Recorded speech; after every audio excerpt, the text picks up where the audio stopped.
Mr. Speaker, the government's indecision on how to deal with Iran has left the UK weaker and undermined our own security.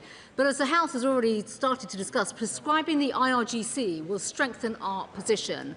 So I actually prescribed Hamas when I was Home Secretary, so I've dealt with state prescriptions. The Foreign Secretary, in her role as Home Secretary last year, spoke about bringing forward the Hall Review and the recommendations and to bring forward a series of powers. When will she and her government, and I'm going to make a suggestion here for her, bring forward the parliamentary time that is essential so we can have emergency legislation to prescribe the IRGC? And if she desperately needs parliamentary time that is not timetabled so far, would she scrap the Chagos surrender bill so we can legislate to do this now? Well, again, I just point out we have had a record number of former Conservative and still Conservative Home Office ministers coming forward to call for things that they failed to do while they were in government. I would say to her, this government is determined to bring forward the legislation to take forward the Jonathan Hall Review, but it is legislation that the Conservative government could have done over very many years in order to strengthen the legislation. And we will also strengthen the action on our streets and internationally on the Iranian threat. Mr. Speaker, events in the Middle East remind us how important our collective defence and security at the base of Diego Garcia is, and the whole of the Chagos archipelago, and nothing should be done to undermine that.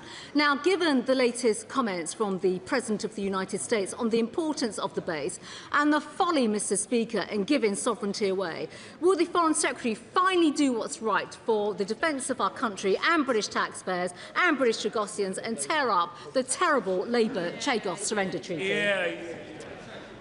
Just say to the Shadow Foreign Secretary that this government believes that decisions should be made in the UK national interest, according to UK values, not according to any other government's national interest, whether that be across Europe, the US, the Middle East or beyond.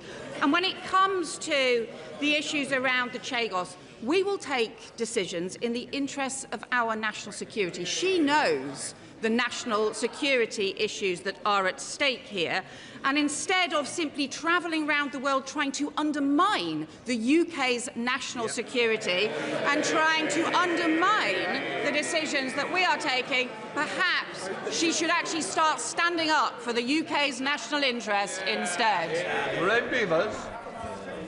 Thank you, Mr. Speaker. My 8-year-old grandson, Ronnie, along with his mum and dad, spent Sunday night on the bathroom floor in RAF Akrotiri until they got the all clear at 3 a.m. in the morning. Will the Foreign Secretary assure me that this country will not be dragged into another illegal war by the Americans, putting the lives of British servicemen and women and millions of innocent civilians in danger? Well, I want to praise the UK armed forces that we have in Akrotiri for their huge professionalism, for the work that they do to defend UK security and our national security as well. We have already increased the deployment with additional defensive capabilities, including radar, F-35 jets and air defence and counter-drone systems, and we work closely with the Cypriot government as well on safety and security issues too. Callum Miller, Liberal Democrat spokesperson. Thank you, Mr. Speaker. Yesterday, the Prime Minister argued that the government was distinguishing between defensive and offensive operations by US bombers making use of UK bases. On issues of such gravity, clarity is essential to avoid mission creep. So can the Foreign Secretary confirm that the UK will agree the target and monitor the outcome of each of these US sorties? Will the government report on this to the Intelligence and Security Committee? And can she confirm that if one were found, if it's anything other than a missile battery or missile store, the UK would suspend its agreement for the use of its bases?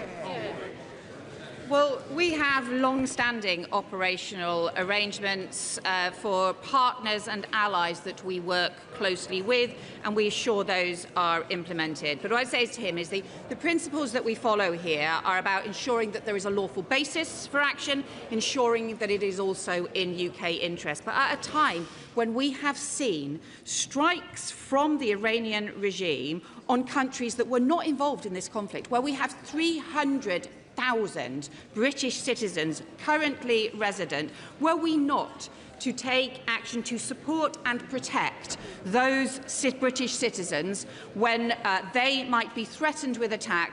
I think we would find that extremely difficult to justify.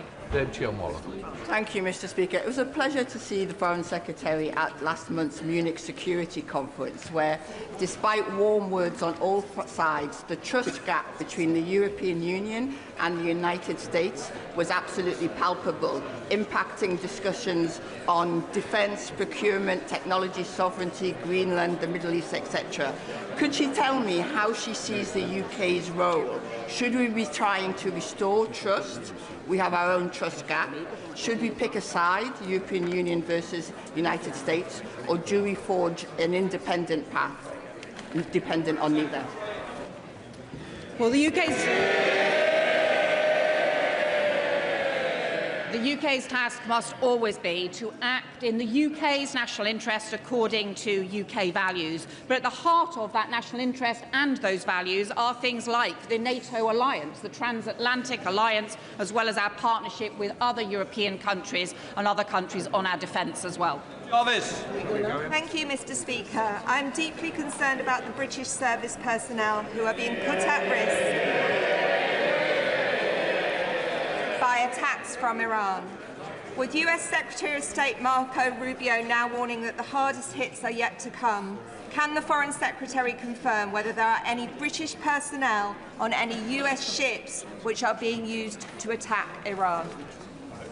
Well, what I can tell her is that we take the safety of UK personnel immensely seriously, and I do want to pay tribute to the service that they show for our country. It is why we have already increased some of the deployments in order to ensure that, for example, in Cyprus, there is added radar and air protection as well, and we will always continue to do so, and we ensure that operational matters happen in the normal way. Andrew Lewin. Mr. Speaker, at the Munich Security Conference, the Prime Minister rightly said that we must do more to work with our allies to build our collective European security. Given that moral imperative, can I ask my right honourable friend if there is an ambition for the UK and the EU to reopen negotiations on UK access to the EU's safe defence mechanism? My honourable friend asks a very important question. We are absolutely committed to strengthening our defence cooperation with the EU and European partners, and of course with NATO as the bedrock. We negotiated in good faith on SAFE, but the terms weren't in the UK's national interest. But we're going to continue to engage constructively across a range of areas of cooperation. Bob Blackman. Thank you, Mr. Speaker. Obviously, the Foreign Secretary faces real problems in terms of the settlement she's received from her neighbour next door. But given the last 20 years have led to almost eradication of polio and excellent work on malaria, will she prioritise those programmes to ensure that we don't go back on releasing polio and malaria once again across the globe? Can I thank him for his question, and can I assure him and the House that we are prioritising those areas of continued support within the health sphere of development funding? Kim Johnson. Thank you, Mr. Speaker. As a member of the NUJ parliamentary group, I know it's vital to protect journalists. Sadly, hundreds of Palestinian journalists have been slaughtered during the Gazan genocide. But as Britain is the co-chair of the Media Freedom Coalition, can the Minister explain what steps the government's taken to safeguard journalists on the ground in the Middle East? And can he encourage international governments, including Israel, to allow the global media to do their job and for journalists to be protected and not pay the price of war? Can I thank my honourable friend for her question? We take this extremely seriously. Journalists on the front line are often how we find out across the world where atrocities have taken place. Can I reassure her that even tomorrow I'm hosting a Media Freedoms Coalition discussion and will always remain a priority for the UK Government? Jack Rankin. Thank you, Mr. Speaker. It's been 31 days since I wrote to the Secretary of State calling on her to reimburse the Royal Borough of Windsor and Maidenhead for costs incurred during 3 state visits last year, some £350,000. Whilst to the government this may be a rounding error, it isn't to the ratepayers of Windsor. We are very proud to host, but these are properly national costs. Will the Secretary of State do the right thing and please sort this? Can I thank him for his question? There is an Estimates Day tomorrow, perhaps he'd like to raise it. On the wider point, he and I have been in correspondence on this point, and discussions are indeed ongoing over those costs. Swallow. Thank you, Mr. Speaker. The International Road Assessment Programme, based in Bracknell, has saved well over 500,000 lives from road crashes around the world, a significant contribution to the UN Sustainable Development Goals and a real success story of British expertise on the global stage. What can this government do to champion the work of IRAP more effectively? Can I thank him for his question, Mr. Speaker? Improving road safety is a global challenge. Every year, 1.2 million people die on the roads, the biggest killer of young people. I thank my honourable friend for bringing this to the House's attention. The UK, through the Department of Health, contributes £12.5 million to the Global Road Safety Facility and is represented on its Partnership Council. And we continue to work in this space on this truly important issue. Final question, Vicky Slade. Thank you, Mr. Speaker. Last week, the BBC reported the death of Palestinian child Jad Jadala, shot in a West Bank refugee camp while Israeli soldiers watched him bleed to death. Violence against children around the world is increasing, including Ukraine, Sudan and now Iran. So what diplomatic action is she taking to prevent child death and protect surviving children from the lifelong trauma of war? Mr. Speaker, we've spoken many times about the risks to children in the West Bank and Gaza. It is a priority for this government. We raise it regularly with our Israeli counterparts, and I'm familiar with the report she references. We now come to the spring forecast. I call the Chancellor of the Exchequer.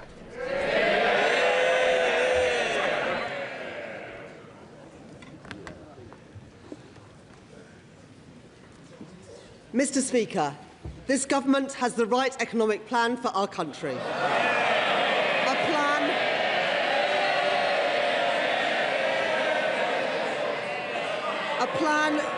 A plan that is... Order. Sorry. Look, both sides, if you're not interested, please, you don't have to stay in the chamber. I'm interested, my constituents are interested, and your constituents as well. Chancellor. A plan that is even more important in a world that in the last few days has become yet more uncertain.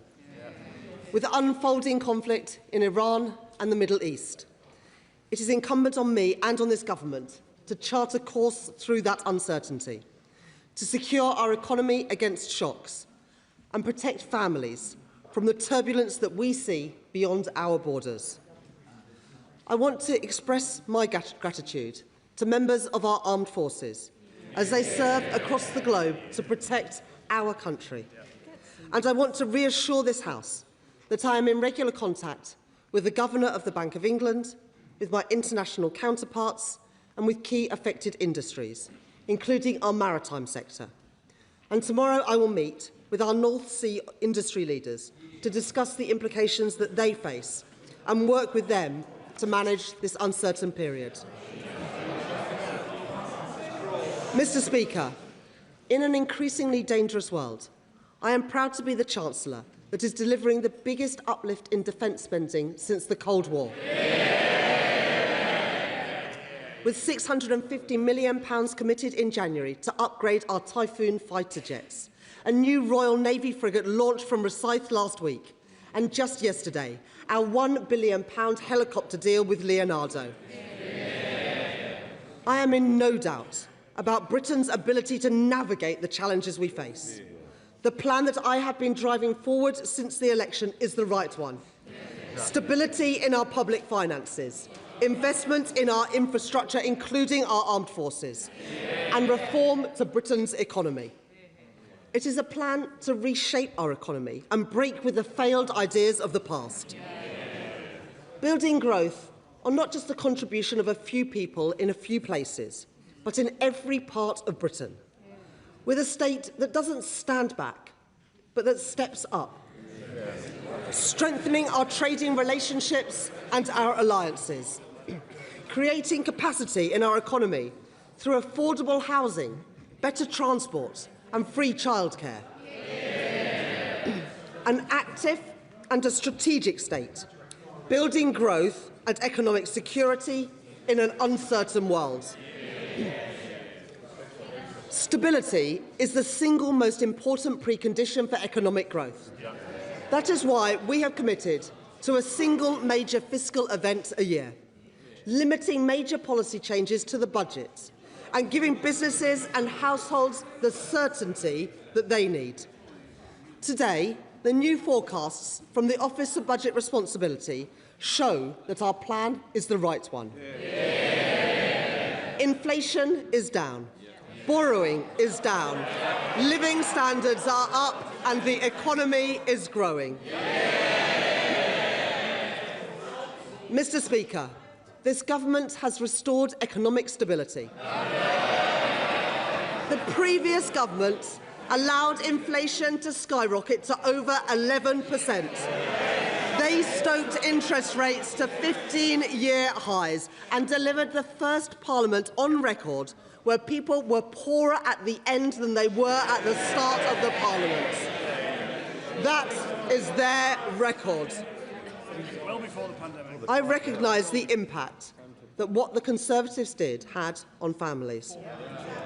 We promised change at the election, and I understand the responsibility on me to deliver that change.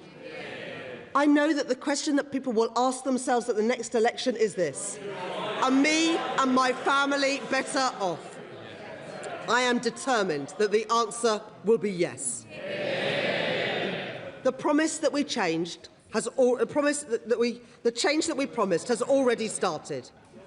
There have been 6 cuts in interest rates since the general election, the fastest pace in reduction in 17 years.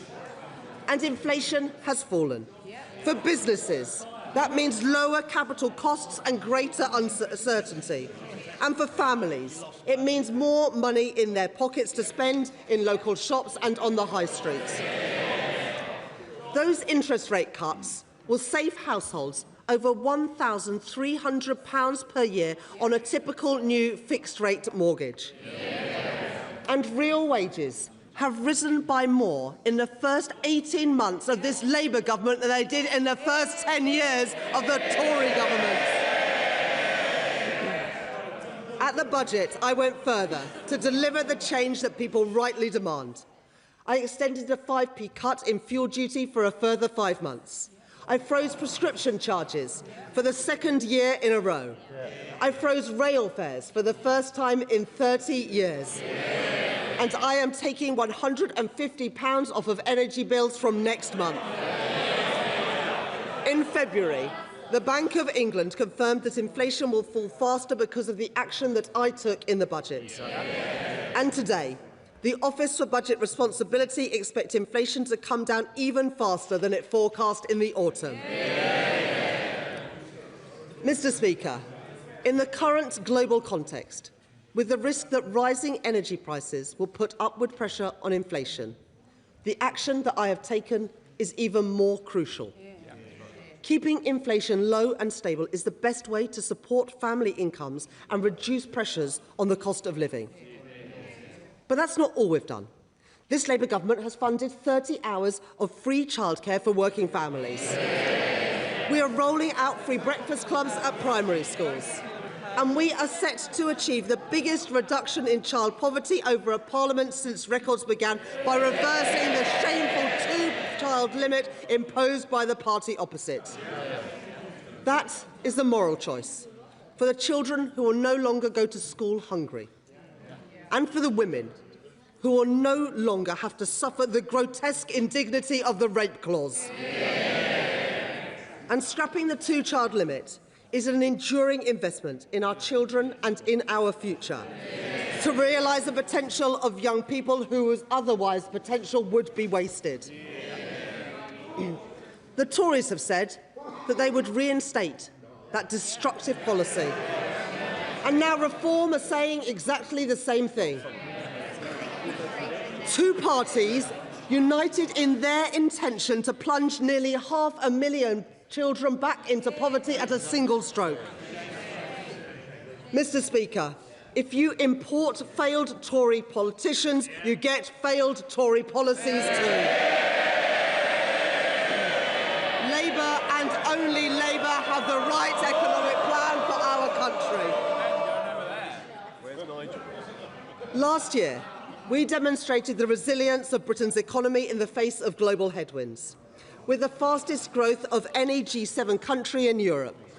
Today, the Office for Budget Responsibility has updated its growth forecasts, including reflecting lower net migration.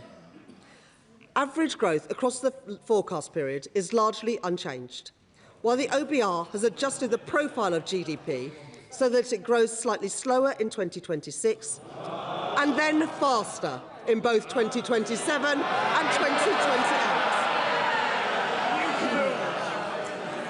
So GDP is forecast to grow by 1.1% in 2026, 1.6% in both 2027 and 2028, and 1.5% in both 2029 and 2030. I've always said that growth is for a purpose, to make working people better off. And I can confirm that GDP per person is set to grow more than was expected in the autumn, with growth of 5.6% over the course of this Parliament. That compares to a fall in GDP per capita in the last Parliament. And by the next election, after accounting for inflation, people are forecast to be £1,000 better off per year. Oh, I didn't hear them that time. We promised change, Mr. Speaker, and we are delivering that change. The economy is growing, living standards are rising, and inflation has fallen. But I'm not satisfied yet with these forecasts. I know that the economy is not yet working for everyone, and that the deep economic scars left by the party opposite and their mates in reform are still blighting the lives of too many people. In today's forecasts, unemployment is set to peak later this year and then fall in every year of the forecast period, ending the forecast period at 4.1%, lower than it was at the start of the Parliament. But young people in particular are still suffering from the aftermath of years of Tory mismanagement. In the last 5 years of the previous government, the number of young people not in education, employment or training increased by 113,000. The number of inactive people reached record highs under their government. And over the last decade, apprenticeship starts by young people fell by 40%. This government will not leave an entire generation of young people behind. We are already taking action with additional investment to reform apprenticeships to prioritise young people, and through the £820 million Youth Guarantee, providing young people with employment support and a guaranteed job. And in the coming weeks, I will set out more reforms to undo the Tory legacy of neglect and give young people the support and the opportunity that they deserve. Mr. Speaker, in the face of global uncertainty, we beat the forecasts last year. In the year ahead, the choices that we are making gives me confidence that we will beat them again. And in the year ahead, more of the choices that we have already made will come into effect. Discounts on business energy costs, trade deals with India, the US and the EU, reforms to back our entrepreneurs, investment in our infrastructure, skills funding for further education and more planning reforms. Progress opposed by the Conservatives, opposed by Reform, opposed by the Liberal Democrats and opposed by the Green Party too. Because it is Labour and only Labour that has the right plan for our country. Our plan for growth is grounded in a profound rejection of the failed economic dogmas of the past. The trickle-down, trickle-out thinking that produced ever-diminishing returns for working people. I know that an economy cannot be working if it is delivering for only a few people in a few places. I know that it matters where things are made and who makes them. And I believe that the working people who keep our country moving deserve a fair day's pay for an honest day's work. Since the election, I've been making the big choices that will bring about the deep structural changes that our economy needs so that it works again for working people. The choices to take on vested interests and back the builders, not the blockers. The choice to increase public investment and protect our public finances with new fiscal rules. And the choice to give people in all parts of our country the opportunities that they deserve. By reforming the Treasury spending rules in the Green Book to unlock investment in all of our urban, rural and coastal communities. Mr. Speaker, those are the right choices for our country, for security, for stability and growth. Today's forecasts from the Office of Budget Responsibility show that they are starting to pay off. And I am clear-eyed about where the opportunities for the British economy lie in this Parliament and beyond.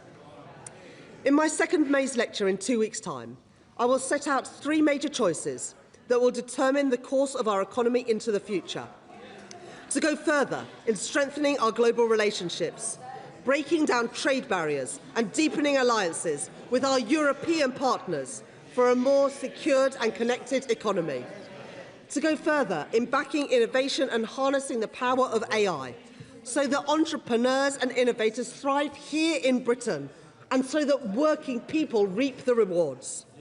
And to go further in transforming our economic geography, so that we can build growth on a broad and stable basis, spreading opportunity and unlocking opportunity in every part of Britain. Mr. Speaker, I came into politics because I believed in a government that stands up for working people. That everyone, no matter where they grow up, deserves security and a fair chance to achieve their potential.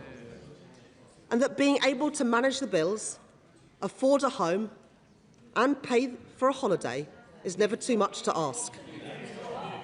When governments lose control of the economy, as the Tories did, it is working people who pay the price. In their pay packets, in their bills and in their mortgages. That's what the party opposite inflicted on working people over 14 years. Austerity that cut off investment. Brexit, which cut us off from our closest trading partners. And Liz Truss's disastrous mini-budget. Cheered on by the Leader of the Opposition and by the Honourable Member for Clacton. Oh, he's not here today. No, never here. Mr. Speaker, 5 Prime Ministers, 7 Chancellors, 11 plans for growth, and at the end of it all, the only Parliament on record where living standards were worse at the end than they were at the start. And a £22 billion black hole in the public finances. That is their legacy. And make no mistake, the Tory Tribute Act up there, they would do exactly the same thing. They may have changed the colour of their rosettes, but the British people won't forget that they are the exact same people who wrecked our public services and wrecked our public finances in the Tory government. The same people, the same policies and the same disastrous outcomes for working people. The Tories left our country, our people and our allies exposed. They had no plan and no intention to fund their pledge to spend 2.5% of GDP on defence. And reform would go one step further by ditching our allies and siding with Russia. While the Green Party want to take us out of NATO and jeopardise our alliances. Well, she shakes her head. I don't know if they've changed their policy, but their policy is to take us out of NATO. So let me be clear. It is Labour and only Labour that can provide social justice, national security and fiscal responsibility. In their forecasts today, the Office for Budget Responsibility show that we are set to reduce borrowing by nearly £18 billion compared to the autumn. This year, we are set to borrow less than the G7 average, something that the Tories never achieved in any year in 14 years. The forecast today shows that public sector net borrowing is set to fall from 4.3% this year to 3.6% next year, then to 2.9%, 2.5% and to 1.8% in 2029-30. And even after funding other measures announced since the budget, including the new special educational needs system set out by my right honourable friend, the Education Secretary, last week, headroom against the stability rule in 2029-30 has increased from £21.7 billion to £23.6 billion, with headroom against the investment rule also higher at £27.1 billion. And debt is now set to be lower in every year of the forecast compared with the autumn. Mr. Speaker, it is because of the choices I have made to keep our public finances stable and restore our credibility that we can invest in the priorities of working people. Investment in our communities with pride in place. Investment in our schools to fix crumbling classrooms and give every child the education that they deserve. And investment in our NHS to bring waiting lists down and with a record cash settlement. I have never accepted that we have to choose between social justice and fiscal responsibility, because there is nothing progressive, nothing Labour, about spending £100 billion a year. That's £1 in £10 of what government spends, just paying on the interest of the debt racked up by the party opposites. After their disastrous mini-budget, our debt interest rate soared towards the highest in the G7. And from my budget to this forecast, while average yields rose for the rest of the G7, yields on UK government debt fell. The Tories squandered Britain's credibility. My plan is rebuilding it. Already, because of the action that I have taken, we are expected to spend nearly £4 billion less on debt interest next year than was forecast in the autumn. And if we stay the course and stick to our plan, and our debt interests return to the G7 average, where they were before they wrecked things with Liz Truss's mini-budget, we will have £15 billion a year more for the priorities of working people and to make working people better off. That is the prize on offer. That is the prize within our grasp. This is the right plan. A plan that is more necessary than ever before in the world of uncertainty. A stronger and more secure economy. Inflation and interest rates falling. Resilient public finances. And in every part of Britain, working people better off. Mr. Speaker, every additional patient treated in an NHS hospital, every child lifted out of poverty, every breakfast club in every school is because of the choices that we have taken. And because I have the right plan for our country. But let this House be in no doubt. Every pound that we have invested, every pound in the pockets of working people, every pound that we have secured in this forecast today can be wiped out by a change of course. So we must reject a return to austerity, to protect our public services and invest in Britain's future. We must reject the temptation of easy answers and reckless borrowing, to protect family finances and get the cost of living down. And we must reject the political instability which would put at risk all the progress that we have made. My plan is the right one. I am in no doubt about how great the rewards can be if we stay the course. The forecasts today confirm that the choices this government have made are the right ones.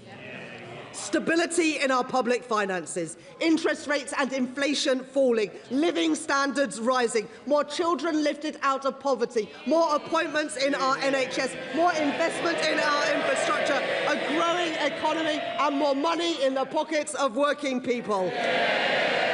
Mr. Speaker, these are the right choices. This is the right plan, and I commend this statement to the House.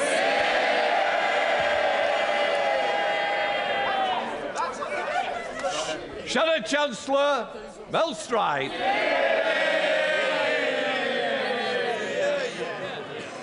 Mr. Speaker, is that it? What utter complacency.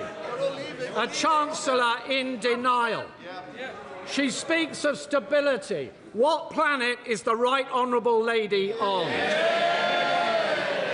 She has lurched from putting up taxes to destroying growth, to destroying headroom, to coming back to putting up more taxes, more growth destroyed. Round and round we go, like a fiscal twister ripping up everything in its path. And Mr. Speaker, Sorry. I will hear the Shadow Chancellor, because people need to recognise there's two sides. Let's hear the other side now. Thank you, Mr. Speaker. They just don't like the truth, Mr. Speaker. That's the truth of it. As our economy bleeds out, what does the Right Honourable Lady do? She comes to this House with nothing to say and with no plan. Unless, of course, doing nothing is a cunning plan to avoid those U-turns further down the line. She is weak, Mr. Speaker. She has even stripped the OBR of its ability to assess whether she is meeting her fiscal targets. So, Mr. Speaker, let it be remembered that at this time in this chamber, this weak and chaotic government gave up on the British people. She has nothing to say to us today. This is not a spring statement. This is not a spring statement, Mr. Speaker. It is... Order. Mr. Gardner, I expect better. We have to listen to you on a Thursday night. I don't need to hear no. Belstride. No, they don't like it, Mr. Speaker. They don't like the truth. This is not a spring statement, Mr. Speaker. It is a surrender statement. Yes. The Chancellor... The Chancellor has the temerity to suggest that she is creating the conditions for renewed growth. She is rather like the dodgy estate agent standing in the crumbling building with the roof gone, the windows gone, with the floor gone, and saying, just think of the potential. But that potential, Mr. Speaker, has been undermined by the terrible state of our public finances. When it comes to the deficit, she knows, the Right Honourable Lady knows, when it comes to borrowing, that borrowing this year is almost double that which was forecast at the time of the general election. She knows that the forecasts are predicated on the numbers she has given to the OBR that they have to accept, including squeezing spending at the end of the Parliament, raising taxes, raising energy bills at the same time. We know, Mr. Speaker, we know that that is unrealistic. And the reason that we know it, Mr. Speaker, is that she and the Prime Minister have no backbone when it comes to taking difficult decisions. Before the budget, Mr. Speaker, winter fuel payment, U-turn. Welfare reform, U-turn. Two-child benefit cap, U-turn. And in the short period of time after the budget, Mr. Speaker, farm tax, U-turn. Family business tax, U-turn. Public houses, U-turn. And on the deficit, when she rises again, could she tell the House how she's going to fill that black hole of £6 billion around the end budget? And she mentions, quite rightly, the Iran war and the greater threats that our country faces. Could she explain in a moment how she is going to fund what we have been urging her to do, to go to 3% of GDP on defence by the end of this Parliament? How will she fund that? Order, order, order. Seriously, we need to hear this. If you don't... I can help you if you don't want to. Thank you, Mr. Speaker. She mentions the cost of borrowing and says it is coming down. Does she not know that the cost of borrowing in this country has been the highest in the G7, higher even... Somebody needs to switch the phone off. It is not acceptable. Even higher than Greece. Indeed, Mr. Speaker. Indeed, Mr. Speaker. If debt were a government department, it would be the third largest spending department in Whitehall. Not money going on the people's priorities, but simply being flushed down the drain.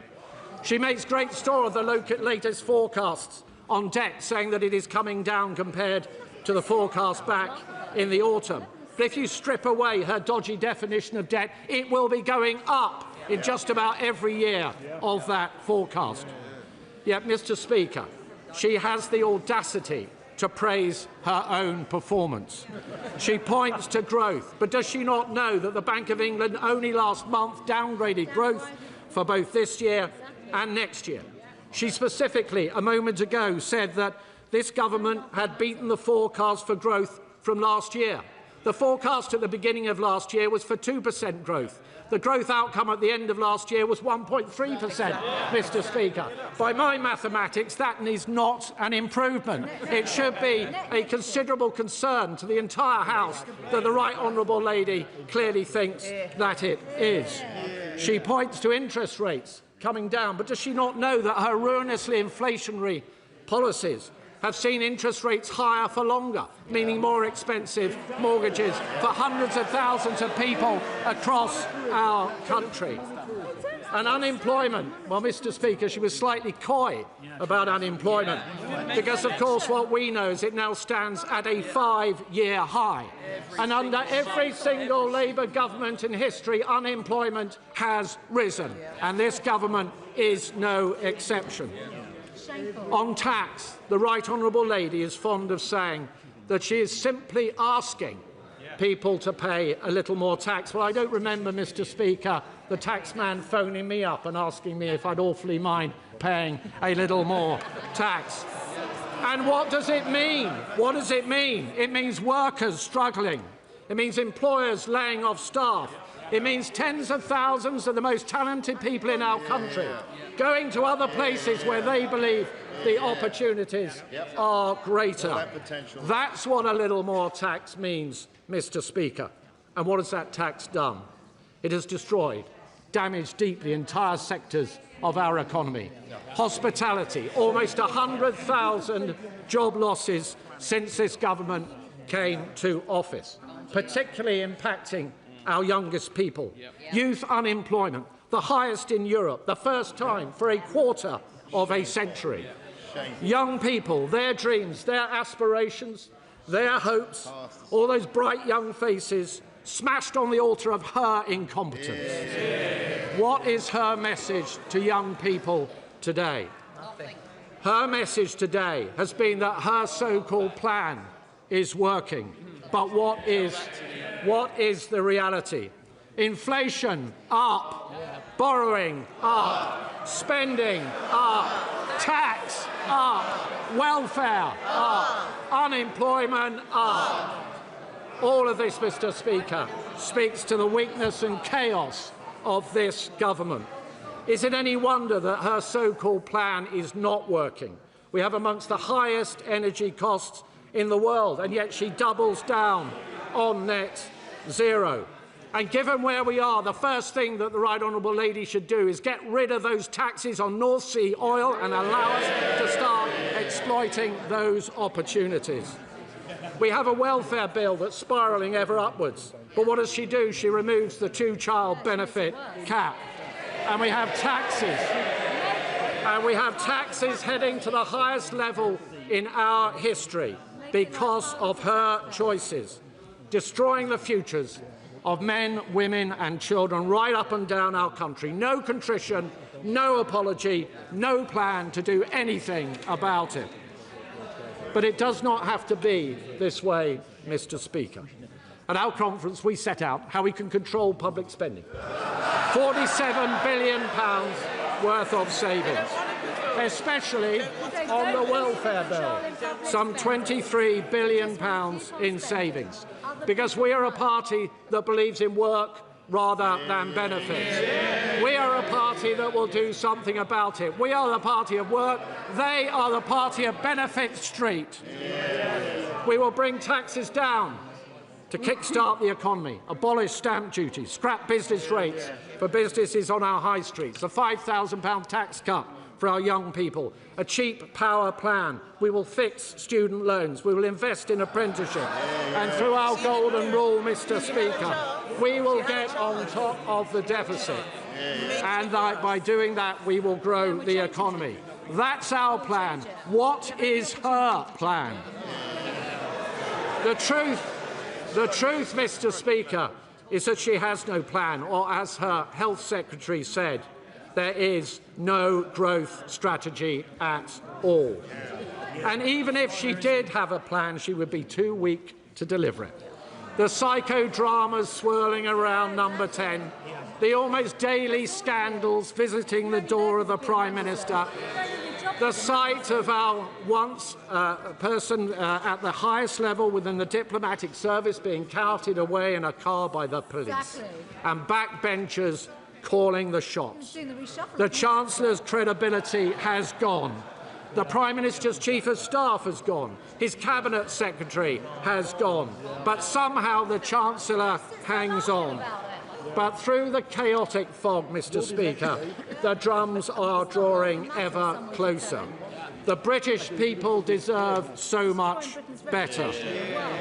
So for the hard-working people in our country crushed by taxes, by those denied employment, by the farmers and the family business owners who have suffered in fear for too long, for every hollowed-out high street, for every young person robbed of their future, for every elderly person struggling to survive, for the generations yet to come, we say go.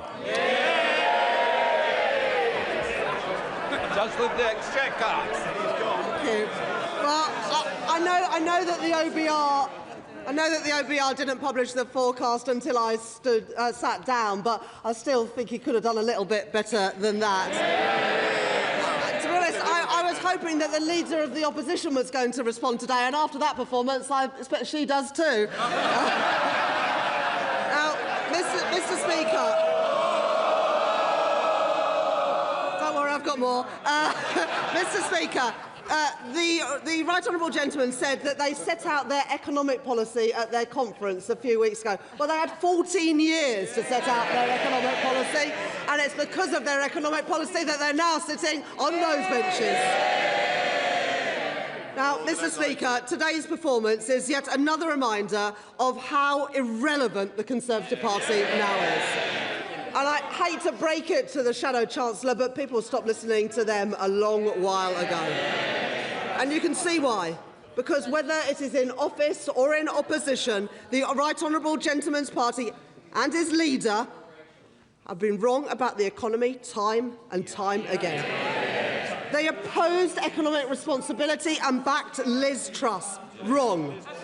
They opposed closer ties to Europe and backed Brexit. Wrong. They oppose cuts in child poverty and want to repeat austerity. Wrong values, wrong economics. They are just plain wrong. After last year's budget, his leader predicted with characteristic foresight that borrowing would increase every year. She was wrong. Borrowing is now coming down faster. Faster than under the Tories. Well, that's not difficult because it went up. Faster than forecast in the autumn, and faster than in any other G7 economy. Last year, the Leader of the Opposition told us that energy bills would rise. She was wrong. They're coming down by £117 next month. And she told us that there would be no more Tory defections to reform. How's that one going? Now, let me return to the substance of his remarks, although I've had to reduce this section somewhat. The the Shadow Chancellor mentioned student loans, but he neglected to mention that he was in the party that tripled university tuition fees, froze thresholds and oversaw higher interest rates, which led to the problems we are in today. Now, on special educational needs, they left a system in utter crisis, as every parent, every child and every school will tell you. So we'll take no lessons from them. But in terms of where the money is coming from, it's sat out today in the documents. But of course, the Shadow Chancellor doesn't know that because he didn't even bother listening to my statement. Now, the Shadow Chancellor mentioned defence, but he neglected to mention that it was his government that left office without any plan to fund their pledge to spend 2.5% of GDP on defence. And it is this government, and with me as Chancellor, that we are delivering the biggest increase in defence spending since the Cold War. Now, the Shadow Chancellor mentioned the welfare bill, and on this one, I've got to say it is a little bit rich, because he neglected to mention that the welfare bill rose twice as fast in the last Parliament, and that he was Secretary of State for Work and Pensions. Mr. Speaker, they broke the welfare system, and it is this government that is fixing it. Now, the Shadow Chancellor mentioned youth unemployment. And as I said, there is more that needs to be done. After they increased the number of young people not in education, employment or trading by 113,000 and slashed the number of young people starting apprenticeships by 40%. So, Mr. Speaker, we'll take no lessons from the party opposites. They're the arsonists, not the fire brigade. And if they can't be honest about the mess they've made, no wonder they can't recognise that we are fixing it. Today's forecast shows that debt is down, borrowing is down, inflation is down, and interest rates are down from 5.25% where they left them to 3.75% today. And investment, living standards and growth, they are all up. Let me break it to him and to his leader. There's no blank page for the Tory party, no year zero. They gave us chaos and instability. Labour is fixing it. They gave us austerity. Labour is investing in Britain. They gave us 14 years of barely managed decline, and we are reversing it. Now, we know that if they ever get the chance, they'll do all of the same again. More chaos, more kids in poverty, more and deeper cuts. It would be terrifying if there was any prospect at all that they would ever win an election again. Now, the leader of the opposition can keep turning up every week, but it's a total waste of time. Their party is the past and not the future. And I don't know what is more pathetic. The culprits who jumped ship and joined Reform and its Russian mates, or the culprits who stayed in the Conservative Party and pretended that the last 14 years never happened. Either way, the choice is clear. Investment with Labour or austerity with the Conservatives. Stability with Labour or more chaos with the Conservatives. Wrong leader, wrong choices, wrong plan. Only Labour has the right plan for our economy and for our country. Chair of the Select Committee.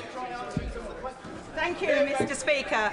And I have to say, the sound and fury from the opposite, the Shadow Chancellor, is extraordinary when it was his government that ran this country and citizens into chaos with the interest rate increases and inflation increases under the Truss mini budget. I welcome today's forecast partly, Mr. Speaker, because there's been so little speculation along the way, which I'm sure the Chancellor, the markets and the public and businesses welcome. That's the stability and confidence that we need to see. The Chancellor laid out her 3 choices to promote growth, and she will be appearing in front of the Select Committee next week, where we hope to probe her further. But in the meantime, can she tell us which of those 3 areas is she most excited about to grow the British economy? Chancellor. Thank you, Mr. Speaker. And can I thank my honourable friend for that question. I think the biggest change that we can make is ensuring that growth takes place in all parts of our country, rather than just a few people in a few parts of Britain, and the changes to economic geography that we started by changing the Green Book to give every part of our country the fair chance to get the investment and opportunity that they deserve means that growth will benefit everybody, not just a small few. Daisy Cooper, Liberal Democrat spokesperson. Thank you, Mr. Speaker. The country is paying the price for 2 anti-growth Labour budgets. Growth has flatlined, youth unemployment is up, and the cost of living crisis grinds on, pushing people and businesses to the brink. So we are pleading with the Chancellor, please, for the sake of our country, put a laser-like focus on getting a better trade and defence deal with Europe so we can protect our country, get Britain growing again and end the cost of living crisis. The Chancellor says that she will be making an announcement about trade relationships in a couple of weeks, but this government is 18 months in already. The Chancellor could have used today's spring statement to announce the government's intention to negotiate a new UK-EU customs union to kickstart growth, cut red tape for business and build ties with our reliable allies in the face of Trump's chaos. Why didn't she? Mr. Speaker, the spring statement comes at a critical time for our national and economic security. OBR projections will soon be out of date. Trump's illegal actions in Iran this weekend will be felt in people's pockets right here in Britain, with the cost of fuel and food set to rise. The Chancellor could have used today's spring statement to scrap the fuel duty hike, which is due this September. Why didn't she? Mr. Speaker, young people are angry and fed up. The next generation of young people could always expect that they would have a better life than the generation before. But that promise for today's young people has been ripped away. Almost 1 million young people, the highest in more than 10 years, are now unemployed. We are facing a youth unemployment crisis. Mr. Speaker, the Chancellor's youth guarantee is simply a sticking plaster for the damage that has been done by the jobs tax. The Chancellor could have used today's spring statement to reverse the jobs tax changes that have undermined job opportunities for young people and part-time workers. Why didn't she? Mr. Speaker, graduates are being ripped off. They've studied hard.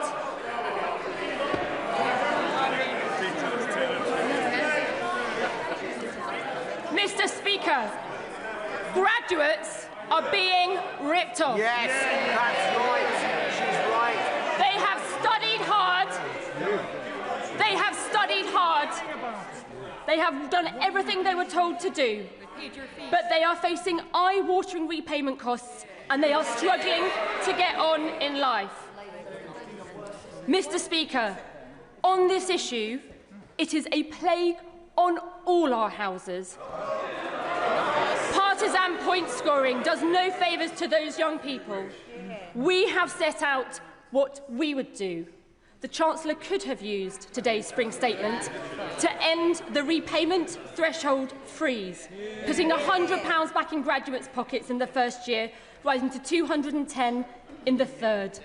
Why didn't she? Yeah, absolutely right. And Mr. Speaker, with great instability and conflict around the world and a move away from the rules-based system to great power politics, we must look urgently at building our national energy, defence and food security. And in so doing, we can and must turn the necessity of building national resilience into strategic opportunities for economic growth. We welcome the fact that the government has done a deal for helicopters with Leonardo as a result of the calls from these Liberal Democrat benches, especially honourable members from the South West who have raised this issue week in, week out. But the Chancellor could have used today's spring statement to launch a new defence bonds programme as part of a plan to spend 3% of GDP on defence by 2030. Why didn't she? And Mr. Speaker, finally, to come full circle, as I said, the country has paid the price for 2 anti-growth Labour budgets, and the OBR today is clear. The downgrade in 2026 in growth is bigger than the upgrade in the next 2 years combined. We have got to stop the short-term cycle of short-term Treasury tax grabs over long-term growth.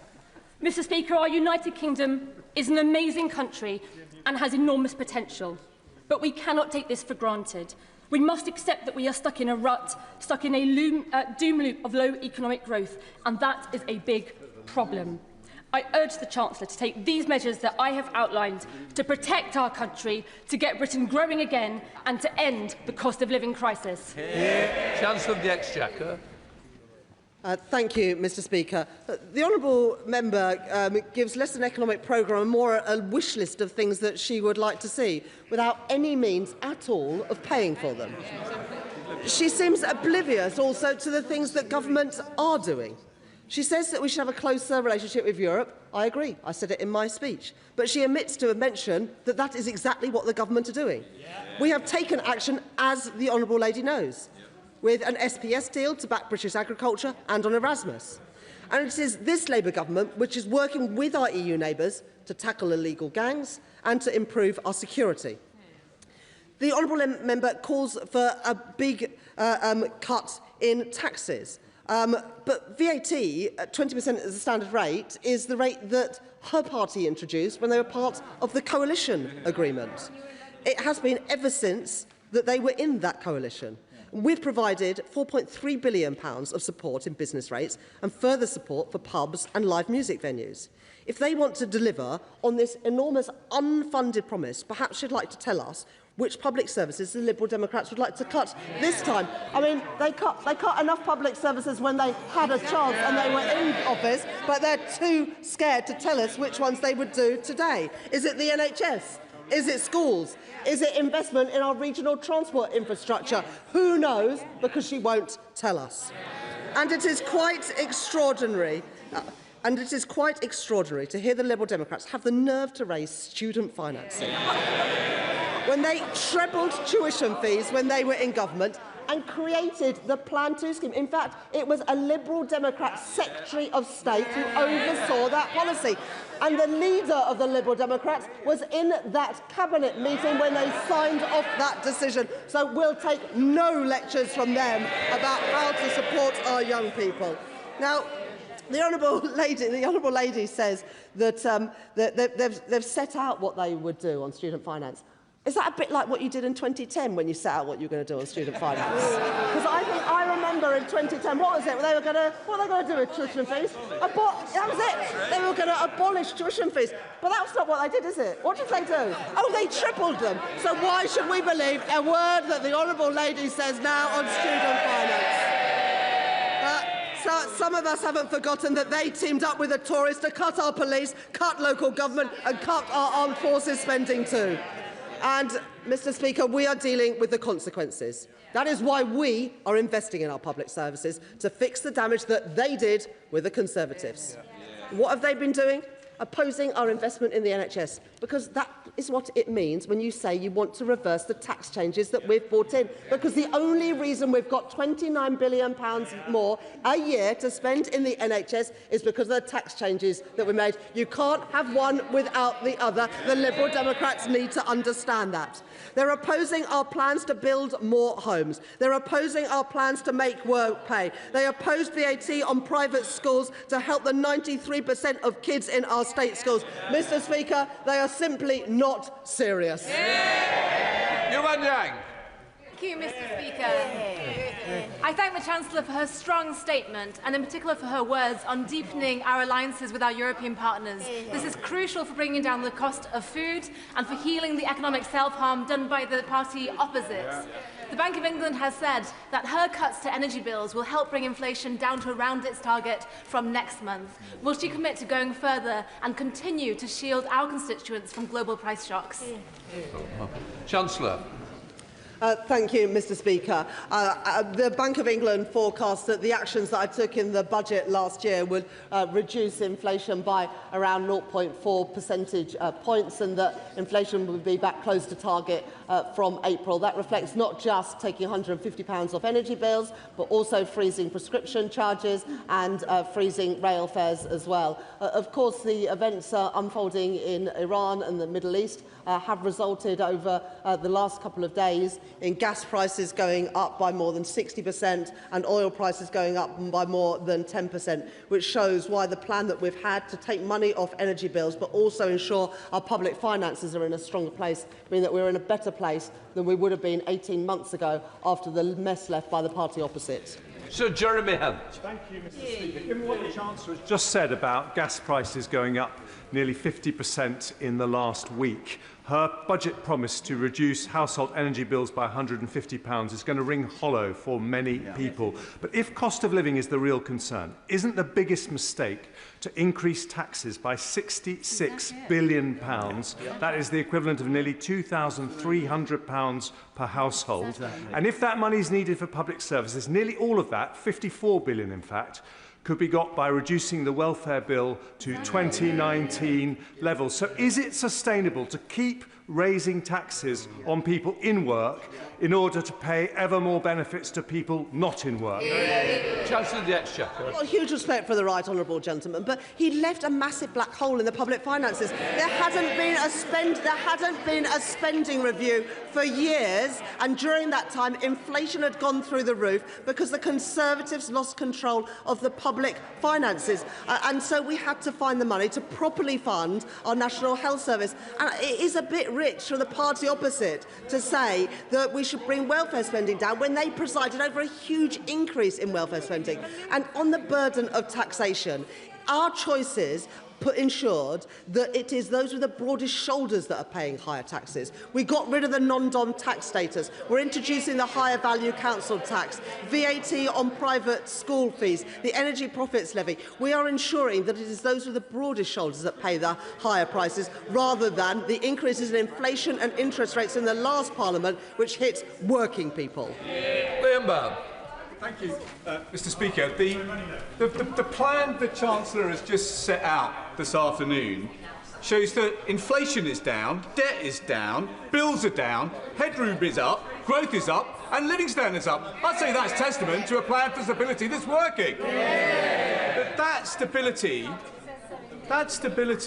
would be undermined if the Chancellor surrendered to the idea of £47 billion worth of unfunded tax cuts set out by the party opposite.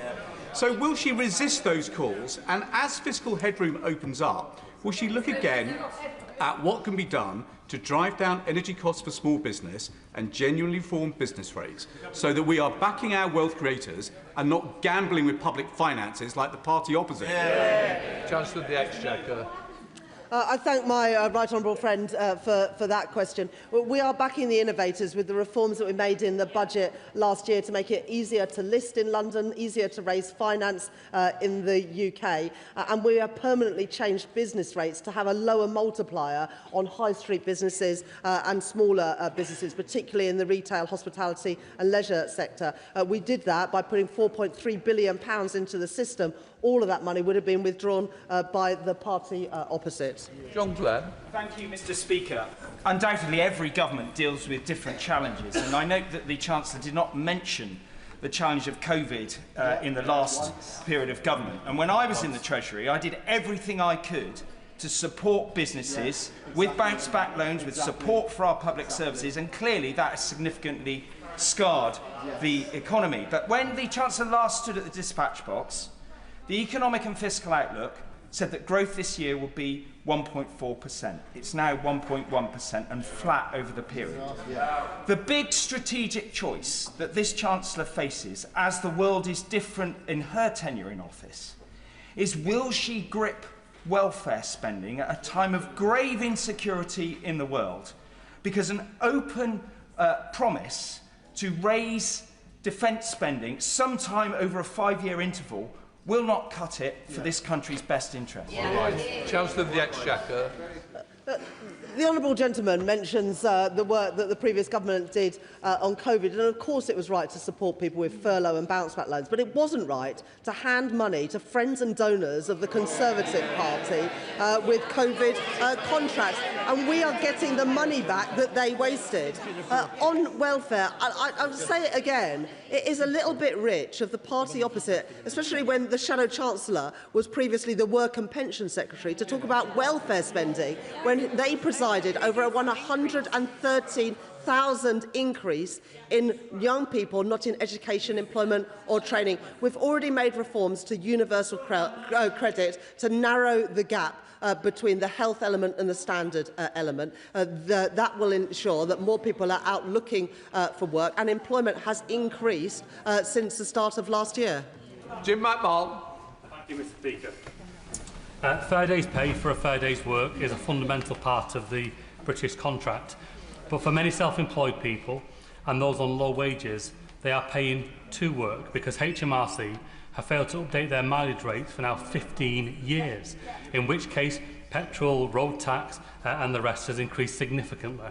So can the Chancellor do what the Conservatives failed to do and ask HMRC to update their mileage rates so working people aren't paying to go to work? Chancellor. I'm very happy to arrange a meeting between my honourable friend and the responsible minister. I recognise that this is an issue and one being raised with me by the trade union Unison, amongst others. This doesn't just affect self-employed people, it also affects people in work. All right. Sir Aldney. Thank you very much, Mr. Speaker. Unemployment in the 3 months to December reached 5.2%, the highest rate for nearly 5 years, and youth unemployment has hit a staggering 16%.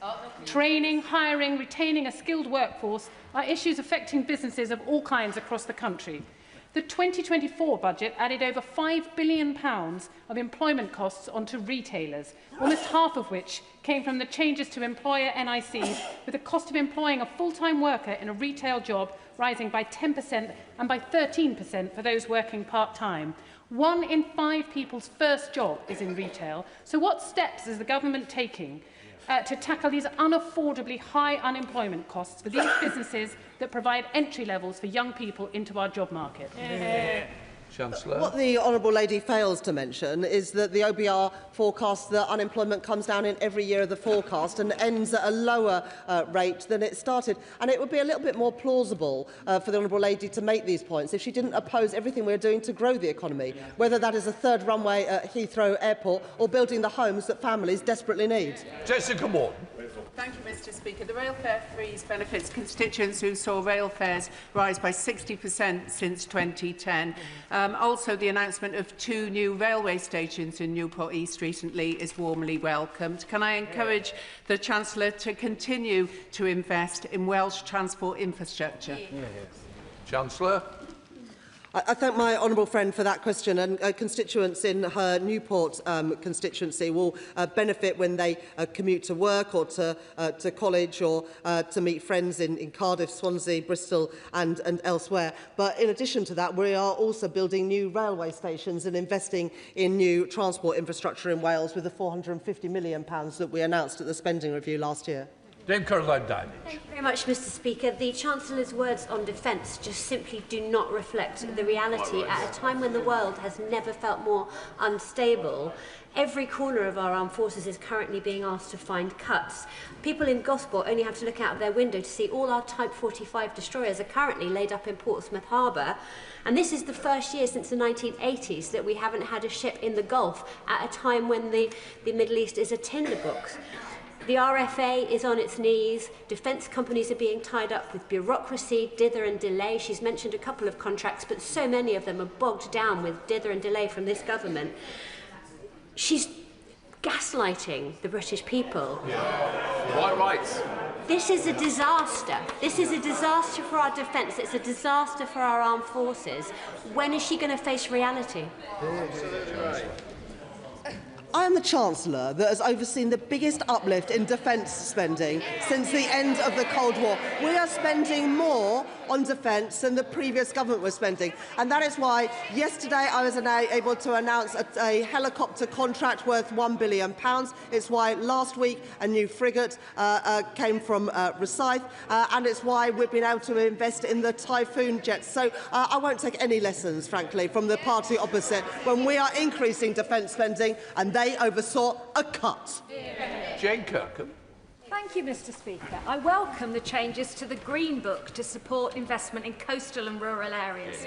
Can the Chancellor confirm it will lead to infrastructure investment in transport, for example, in places like Cornwall, to support the investment being made in our industries, and particularly that 50 million into our critical minerals strategy? Chancellor of the Exchequer. I thank my honourable friend for that question and for the work that she's done to promote the investment opportunities in Cornwall. The Green Book means that for the first time, different parts of the country, urban, rural and coastal communities will all have their fair chance of getting the investment that they need. And this government's critical minerals strategy will have a direct impact, as it already is, on Cornwall, where the National Wealth Funds are investing in lithium and tin, as I've seen firsthand when I was there last summer. Dave Doogan. Thank you, Mr. Speaker. A 40-minute self-aggrandising monologue saying how wonderful everything is in the economy.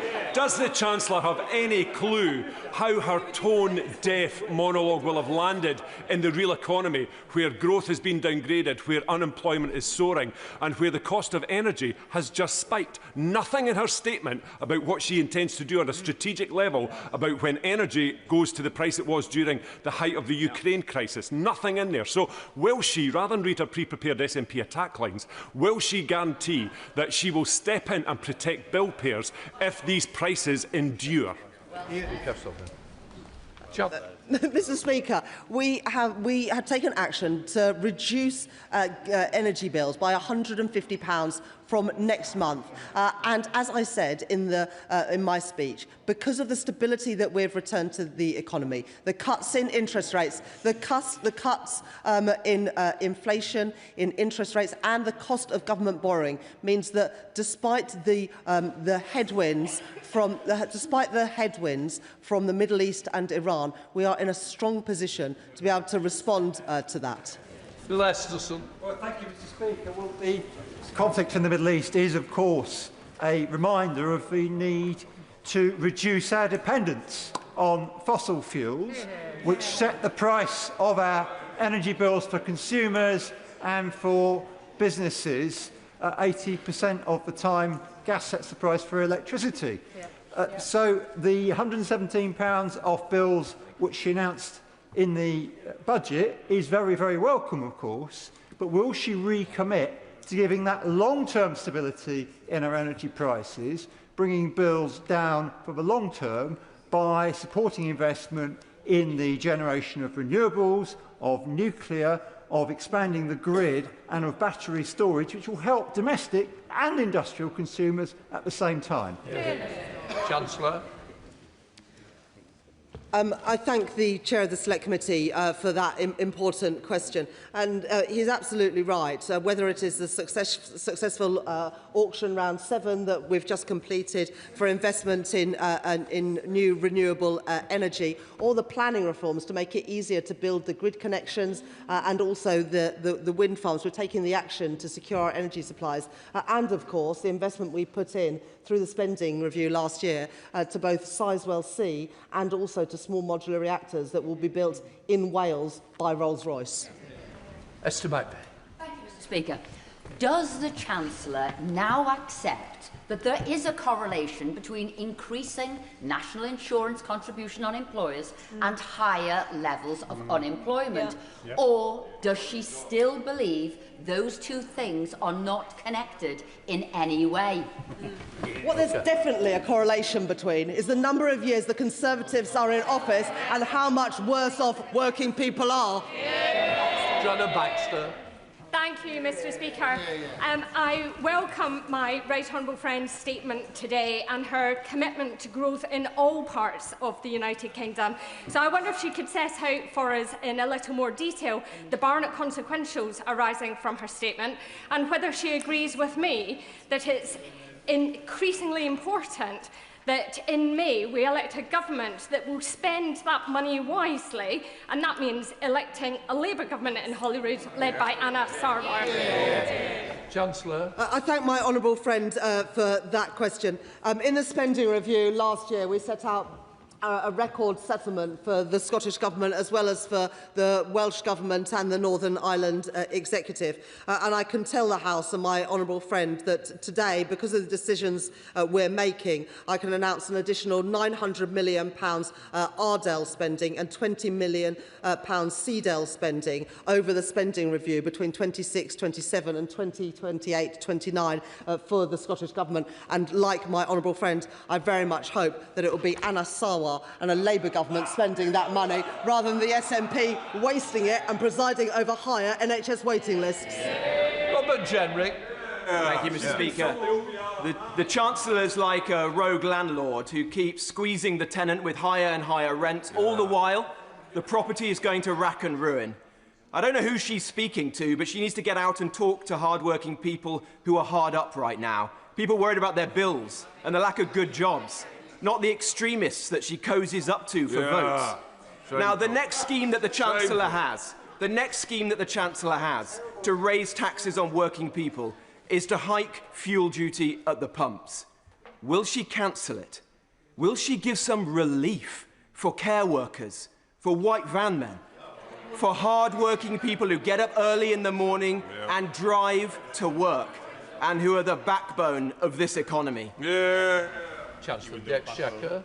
May I be the first to congratulate the right honourable gentleman on his new role. I know it wasn't the first job he wanted, or indeed the second one, but a spirited intervention. I'm not sure if he shared this one with George Osborne. I could venture maybe one piece of advice. The thing about betraying your party is that you have to stop asking your old friends for advice. But perhaps, given that he called his new colleague Zia useless a couple of months ago, he needs all the friends that he can have. Now, it might have been a couple of weeks ago, but the right honourable gentleman used to be in a party that was going to get rid of the fuel duty support just 3 months after losing office. That was in the plans that we inherited and we scrapped them. As a result, we have extended... Well, they say it's rubbish, but it was actually in their last budget. And party's budget and his party's manifesto. Abrahams. Thank you, Mr. Speaker, and I welcome my right honourable friend, the Chancellor's statement, and absolutely agree that this year, this is when the British public will start to feel the difference of having a Labour government. But I wonder if my right honourable friend could just expand on what she's doing to ensure that all dimensions of inequality, income, wealth, power and health are tackled, and that these benefits are felt all across the country and in all communities. Chancellor Dexter. I thank my honourable friend for that question, and the OBR confirmed today, by the end of this Parliament, people will be £1,000 a year better off. That compares to a fall in living standards under the previous government. And in terms of my honourable friend's constituency in Oldham and Saddleworth, I know that she has Pride in Place funding to ensure that we are investing in those places that were forgotten and left behind under 14 years of Conservative governments. I hope the Chancellor will accept that I'm someone who's challenged successive governments over inadequate defence spending.